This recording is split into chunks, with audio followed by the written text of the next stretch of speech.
In a chilling outlook for the country, particularly the epicenter of New York City, where more than 1,000 people have died alone, the president didn't mince his words. We're going to go through a very tough 2 weeks.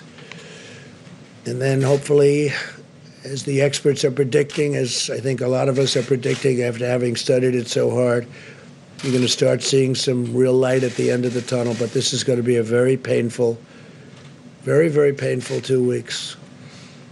When you look and see at night the kind of death that's been caused by this invisible enemy, it's incredible. This field hospital in Central Park, New York, is one of several supplementary facilities set up to deal with an expected surge in patients in the coming weeks. From coast to coast, convention centers are being converted into makeshift hospitals as projections continue to show that up to 240,000 people could die. This is a number that we need to anticipate, but we don't necessarily have to accept it as being inevitable. And that's getting back to what I'm saying about we can influence this to a varying degrees. And if we influence it to the maximum, we don't have to accept that. That's something we need to anticipate. But I want to do, not I, all of us want to do much, much better than that. With the CDC revealing that almost a quarter of all those infected don't show any symptoms. Essentially people who appear healthy but unwittingly make others sick.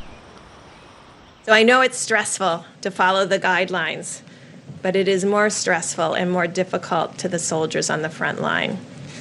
As we started and we will end with its communities that will do this, there's no magic bullet, there's no magic vaccine or therapy. It's just behaviors.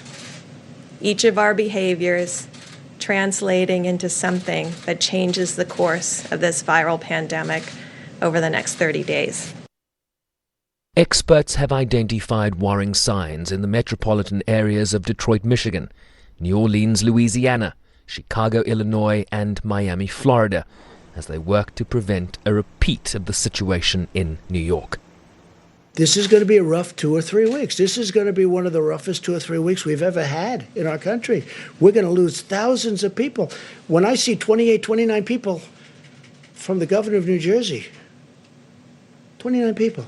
When you see 173 people died in New York yesterday, or whatever the number was, I think it was more than that.